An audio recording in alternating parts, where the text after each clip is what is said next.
शास्त्रों में बताया गया है कि सत्यनारायण व्रत कथा का पाठ करने से व्यक्ति को 1000 यज्ञ करने के बराबर पुण्य फल की प्राप्ति होती है। सत्यनारायण व्रत कथा में भगवान विष्णु के सत्य स्वरूप के बारे में बताया गया है। इस व्रत का पाठ करने से घर में सुख समृद्धि का वास होता है और भगवान विष्णु की कृपा हमेशा ही बनी रहती है।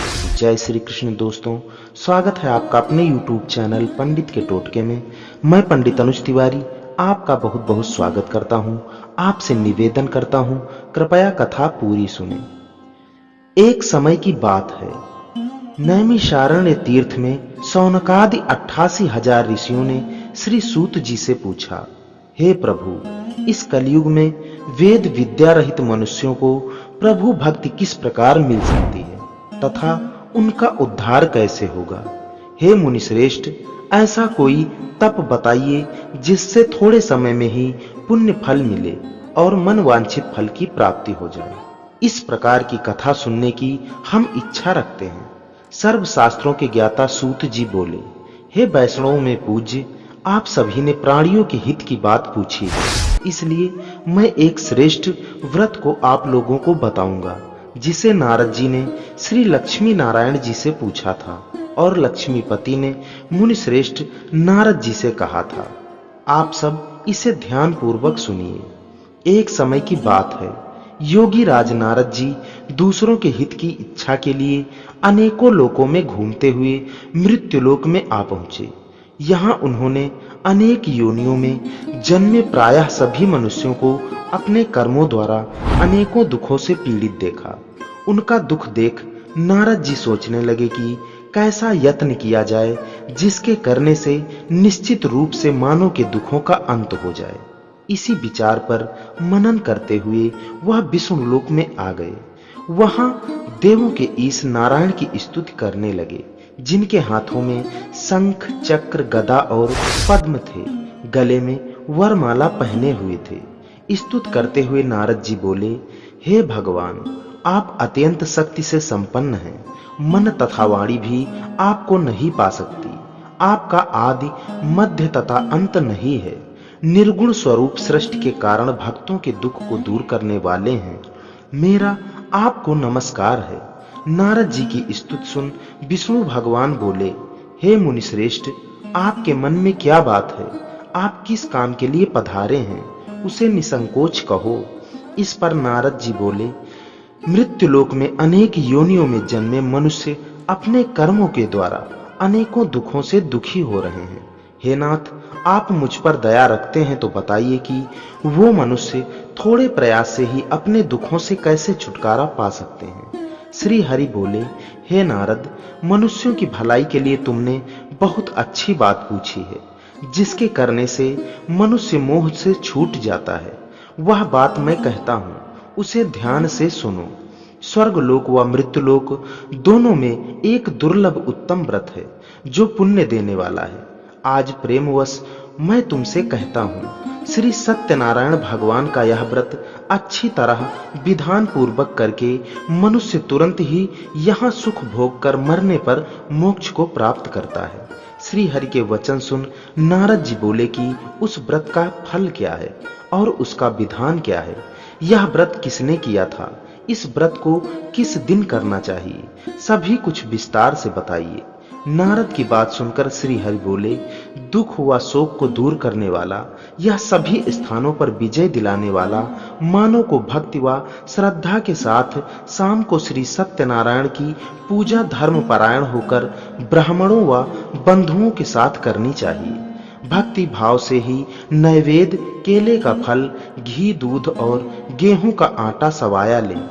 गेहूं के स्थान पर साठी का आटा, शक्कर तथा गुड़ लेकर वह सभी भक्षण योग्य पदार्थों को मिलाकर भगवान को भोग लगाएं। ब्राह्मणों सहित बंधु बांधवों को भी भोजन कराएं। उसके बाद स्वयं भोजन करें। भजन कीर्तन के साथ भगवान की भक्ति में लीन हो जाएं। इस तरह से सत्यनारायण भगवान का यह व्रत करने पर मनुष्य की सारी इच्छाएं निश्चित रूप से पूरी होती हैं। इस कलिकाल अर्थात कलयुग में मृत्युलोक में मोक्ष का यही एक सरल उपाय बताया गया है। श्री सत्यनारायण व्रत कथा का पहला अध्याय संपूर्ण। बोलिए श्री सत्यनारायण भगवान की जय। श्री सत्यनारायण भगवान की व्रत कथा का दूसरा अध्याय। सूत जी बोले, हे ऋषियों, जिसने पहले समय में इस व्रत को किया था उसका इतिहास कहता हूं, ध्यान से सुनो। सुंदर काशीपुरी नगरी में एक अत्यंत निर्धन ब्राह्मण रहता था। भूख प्यास से परेशान वह धरती पर घूमता रहता था। ब्राह्मणों से प्रेम करने वाले भगवान ने एक दिन ब्राह्मण का वेश धारण कर उसके पास जाकर पूछा, हे विप्र, नित्य दुखी होकर तुम पृथ्वी पर क्यों घूमते हो? दीन ब्राह्मण बोला, मैं निर्धन ब्राह्मण हूँ, भिक्षा के लिए धरती पर घूमता हूँ। हे भगवान, यदि आप इसका कोई उपाय जानते हो तो बताइए। वृद्ध ब्राह्मण कहता है कि सत्यनारायण भगवान मनोवांछित फल देने वाले हैं, इसलिए तुम उनका पूजन करो। इसे करने से मनुष्य सभी दुखों से मुक्त हो जाता है। वृद्ध ब्राह्मण बनकर आए सत्यनारायण भगवान उस निर्धन ब्राह्मण को व्रत का सारा विधान बताकर अंतर ध्यान हो गए। ब्राह्मण मन ही मन सोचने लगा कि जिस व्रत को वृद्ध ब्राह्मण करने को कह गया है, मैं उसे जरूर करूंगा। यह निश्चय करने के बाद उसे रात में नींद नहीं आई। वह सवेरे उठकर सत्यनारायण भगवान के व्रत का निश्चय कर भिक्षा के लिए चला गया। उस दिन निर्धन ब्राह्मण को भिक्षा में बहुत धन मिला, जिससे उसने बंधु बांधवों के साथ मिलकर श्री सत्यनारायण भगवान का व्रत संपन्न किया। भगवान सत्यनारायण का व्रत संपन्न करने के बाद वह निर्धन ब्राह्मण सभी दुखों से छूट गया और अनेक प्रकार की संपत्तियों से युक्त हो गया। उस समय से यह ब्राह्मण हर माह इस व्रत को करने लगा। इस तरह से सत्यनारायण भगवान के व्रत को जो मनुष्य करेगा वह सभी प्रकार के पापों से छूटकर मोक्ष को प्राप्त होगा। जो मनुष्य इस व्रत को करेगा वह भी सभी दुखों से मुक्त हो जाएगा। सूत जी बोले कि इस तरह से नारद जी ने नारायण जी का कहा हुआ श्री सत्यनारायण व्रत को मैंने तुमसे कहा। हे विप्रों, मैं अब और क्या कहूँ? ऋषि बोले, हे मुनिवर, संसार में उस विप्र से सुनकर और किस किस ने इस व्रत को किया, हम सब इस बात को सुनना चाहते हैं। इसके लिए हमारे मन में श्रद्धा का भाव है। सूत जी बोले, हे मुनियों, जिस जिस ने इस व्रत को किया है वे सब सुनो। एक समय वही विप्र धन व ऐश्वर्य के अनुसार अपने बंधु बांधवों के साथ इस व्रत को करने को तैयार हुआ। उसी समय एक लकड़ी बेचने वाला बूढ़ा आदमी आया। लकड़ियां बाहर रखकर अंदर ब्राह्मण के घर में गया। प्यास से दुखी वह लकड़हारा उनको व्रत करते देख विप्र को नमस्कार कर पूछने लगा कि आप यह क्या कर रहे हैं?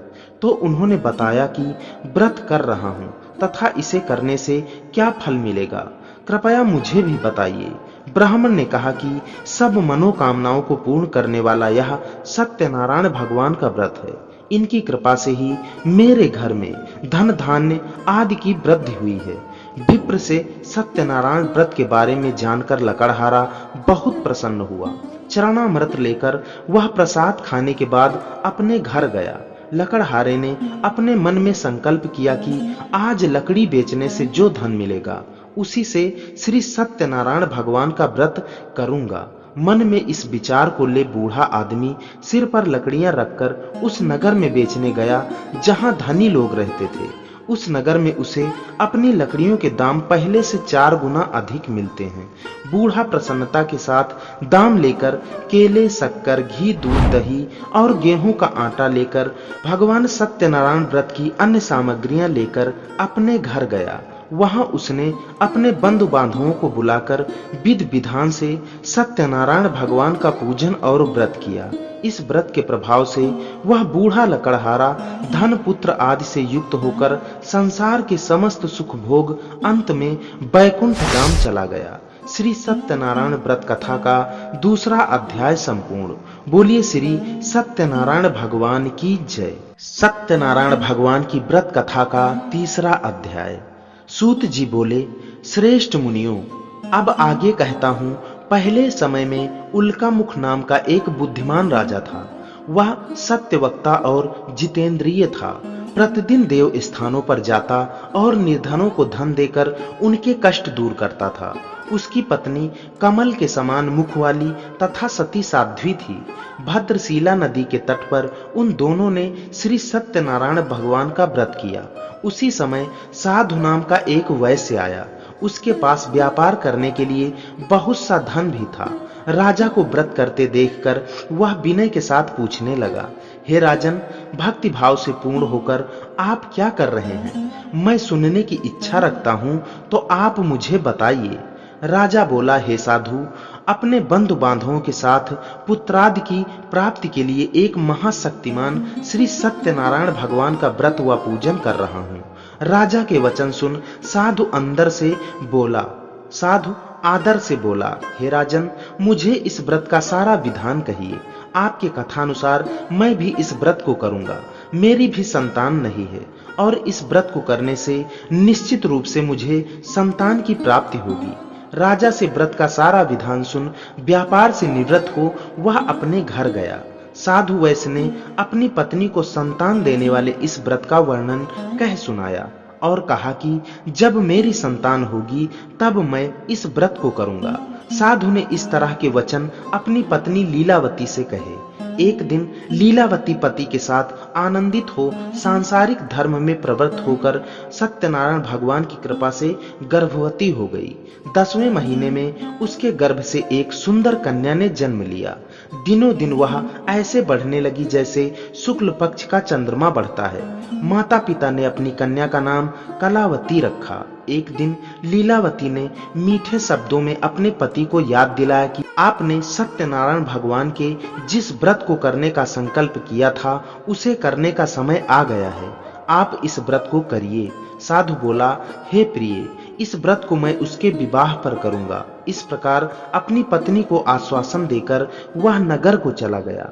कलावती पिता के घर में रह वृद्धि को प्राप्त हो गई। साधु ने एक बार नगर में अपनी कन्या को सखियों के साथ देखा तो तुरंत ही दूत को बुलाकर कहा, मेरी कन्या के योग्य वर देख कर आओ। साधु की बात सुनकर दूत कंचन नगर में पहुंचा और वहां देखभाल कर लड़की के सुयोग्य वाणिक पुत्र को ले आया। सुयोग्य लड़के को देख साधु ने बंधु बांधवों को बुलाकर अपनी पुत्री का विवाह कर दिया। लेकिन दुर्भाग्य की बात ये कि साधु ने अभी भी श्री सत्यनारायण भगवान का व्रत नहीं किया। इस पर श्री भगवान क्रोधित हो गए और श्राप दिया कि साधु को अत्यधिक दुख मिले। अपने कार्य में कुशल साधु बनिया जमाई को लेकर समुद्र के पास स्थित होकर रत्नासारपुर नगर में गया। वहां जाकर दामाद ससुर दोनों मिलकर चंद्रकेतु राजा के नगर में व्यापार करने लगे। एक दिन भगवान सत्यनारायण की माया से एक चोर राजा का धन चुराकर भाग रहा था।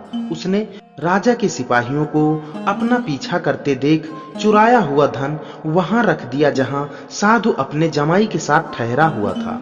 राजा के सिपाहियों ने साधु वैश्य के पास जाकर धन पड़ा देखा तो वह ससुर जमाई दोनों को बांधकर प्रसन्नता से राजा के पास ले गए और कहा कि उन दोनों चोरों को हम पकड़ लाए हैं, आप आगे की कार्रवाई की आज्ञा दें। राजा की आज्ञा से उन दोनों को कठिन कारावास में डाल दिया गया और उनका सारा धन भी उनसे छीन लिया गया।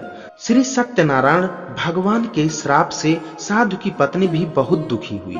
घर में जो धन रखा था उसे चोर चुरा ले गए। शारीरिक तथा मानसिक पीड़ा वह भूख प्यास से अति दुखी हो अन्न की चिंता में कलावती के ब्राह्मण के घर गई। वहां उसने श्री सत्यनारायण भगवान का व्रत होते देखा। फिर कथा भी सुनी।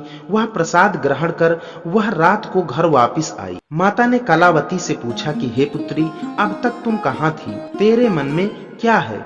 कलावती ने अपनी माता से कहा, हे माता, मैंने एक ब्राह्मण के घर में श्री सत्यनारायण भगवान का व्रत देखा है। कन्या के वचन सुन लीलावती भगवान के पूजन की तैयारी करने लगी। लीलावती ने परिवार व बंधुओं सहित सत्यनारायण भगवान का पूजन किया और उनसे वर मांगा कि मेरे पति तथा जमाई शीघ्र घर आ जाएं। साथ ही यह भी प्रार्थना की कि हम सबका अपराध क्षमा करें। श्री सत्यनारायण भगवान इस व्रत से संतुष्ट हो गए और राजा चंद्रकेतु को सपने में दर्शन देकर कहा कि हे राजन, तुम उन दोनों वैश्यों को छोड़ दो और तुमने उनका जो धन लिया है उसे वापस कर दो, अगर ऐसा नहीं किया तो मैं तुम्हारा सारा धन, राज्य, संतान सभी को नष्ट कर दूंगा। राजा को यह सब कहकर वह अंतर्ध्यान हो गए। प्रातः काल सभा में राजा ने अपना सपना सुनाया, फिर बोले कि वणिक पुत्रों को कैद से मुक्त कर सभा में लाओ। दोनों ने आते ही राजा को प्रणाम किया। राजा मीठी वाणी में बोला, हे महानुभावों, भाग्यवश ऐसा कठिन दुख तुम्हें प्राप्त हुआ है कि अब तुम्हें कोई भय नहीं है। ऐसा कहकर राजा ने उन दोनों को नए वस्त्राभूषण भी दिए और जितना धन उनका लिया था उससे दुगना धन वापस कर दिया। दोनों वैसे अपने घर को चल दिए। श्री सत्यनारायण व्रत कथा का 3रा अध्याय संपूर्ण। बोलिए श्री सत्यनारायण भगवान की जय। सत्यनारायण भगवान की व्रत कथा का 4था अध्याय। श्री सूत जी बोले, वैश्य ने मंगलाचार कर अपनी यात्रा आरंभ की और अपने नगर की ओर चल दिया। उनके थोड़ी दूर जाने पर एक दंडी वेशधारी श्री सत्यनारायण ने उनसे पूछा, हे साधु, तेरी नाव में क्या है?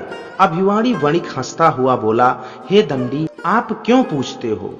क्या धन लेने की इच्छा है? मेरी नाव में तो बेल व पत्ते भरे हुए हैं।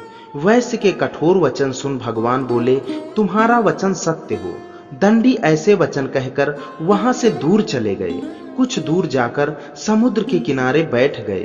दंडी के जाने के बाद साधु वैश्य ने नित्य क्रिया के पश्चात नाव को ऊंची उठते देखकर अचंभा माना और नाव में बेल पत्ते आदि देखकर वह मूर्छित हो जमीन पर गिर पड़ा।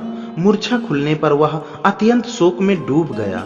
तब उसका दामाद बोला कि आप शोक न मनाएं, यह दंडी का शाप है, इसलिए हमें उनकी शरण में जाना चाहिए, तभी हमारी मनोकामना पूरी होगी। दामाद की बात सुनकर वह दंडी के पास पहुंचा और अत्यंत भक्तिभाव नमस्कार करके बोला, मैंने आपसे जो जो असत्य वचन कहे थे उसके लिए मुझे क्षमा करें। ऐसा कहकर महान शोकातुर हो रोने लगा। तब दंडी भगवान बोले, हे वणिक पुत्र, मेरी आज्ञा से बार बार तुम्हें दुख प्राप्त हुआ है। तू मेरी पूजा से विमुख हुआ। साधु बोला, हे भगवान, आपकी माया से ब्रह्मा आदि देवता भी आपके रूप को नहीं जानते, तब मैं अज्ञानी कैसे जान सकता हूँ? आप प्रसन्न होइए। अब मैं सामर्थ्य के अनुसार आपकी पूजा करूंगा। मेरी रक्षा करो और पहले के समान नौका में धन भर दो। साधु वैश्य के भक्ति पूर्वक वचन सुनकर भगवान प्रसन्न हो गए और उसकी इच्छानुसार वरदान देकर अंतर्ध्यान हो गए। ससुर जमाई जब नाव पर आए तो नाव धन से भरी हुई थी। फिर वही अपने अन्य साथियों के साथ सत्यनारायण भगवान का पूजन कर अपने नगर को चल दिए। जब नगर के नजदीक पहुंचे तो दूत को घर पर खबर करने के लिए भेज दिया। दूत साधु की पत्नी को प्रणाम कर कहता है कि मालिक अपने दामाद सहित नगर के निकट आ गए। दूत की बात सुन साधु की पत्नी लीलावती ने बड़े हर्ष के साथ सत्यनारायण भगवान का पूजन कर अपनी पुत्री कलावती से कहा कि मैं अपने पति के दर्शन को जाती हूँ, तू कार्य पूर्ण कर शीघ्र आ जा। माता के ऐसे वचन सुन कलावती जल्दी में प्रसाद छोड़ अपने पति के पास चली गई। प्रसाद की अवज्ञा के कारण श्री सत्यनारायण भगवान रुष्ट हो गए और नाव सहित उसके पति को पानी में डुबो दिया। कलावती अपने पति को वहां ना पाकर रोती हुई जमीन पर गिर पड़ी। नौका को डूबा हुआ देख हुआ कन्या को रोता देख साधु दुखी होकर बोला कि हे प्रभु, मुझसे तथा मेरे परिवार से जो भूल हुई है उसे क्षमा करें। साधु के दीन वचन सुनकर श्री सत्यनारायण भगवान प्रसन्न हो गए और आकाशवाणी हुई, हे साधु, तेरी कन्या मेरे प्रसाद को छोड़कर आई है, इसलिए उसका पति अदृश्य हो गया है। यदि वह घर जाकर प्रसाद खाकर लौटती है तो इससे उसका पति अवश्य मिलेगा। ऐसी आकाशवाणी सुन कलावती घर पहुंचकर प्रसाद खाती है और फिर आकर अपने पति के दर्शन करती है। उसके बाद साधु अपने बंधु बांधवों सहित श्री सत्यनारायण भगवान का विधि विधान से पूजन करता है। इस लोक का सुख भोग अंत में परलोक में स्वर्ग को प्राप्त होता है। श्री सत्यनारायण व्रत की कथा का 4था अध्याय संपूर्ण। बोलिए श्री सत्यनारायण भगवान की जय।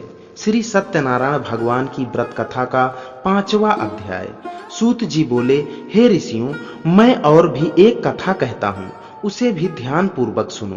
प्रजा पालन में लीन तुंगध्वज नाम का एक राजा था। उसने भी भगवान का प्रसाद त्याग कर बहुत ही दुख पाया। एक बार वन में जाकर वन्य पशुओं को मारकर वह बड़ के पेड़ के नीचे आया। वहां उसने ग्वालों को भक्ति भाव से अपने बांधुओं के सहित सत्यनारायण भगवान का पूजन करते देखा।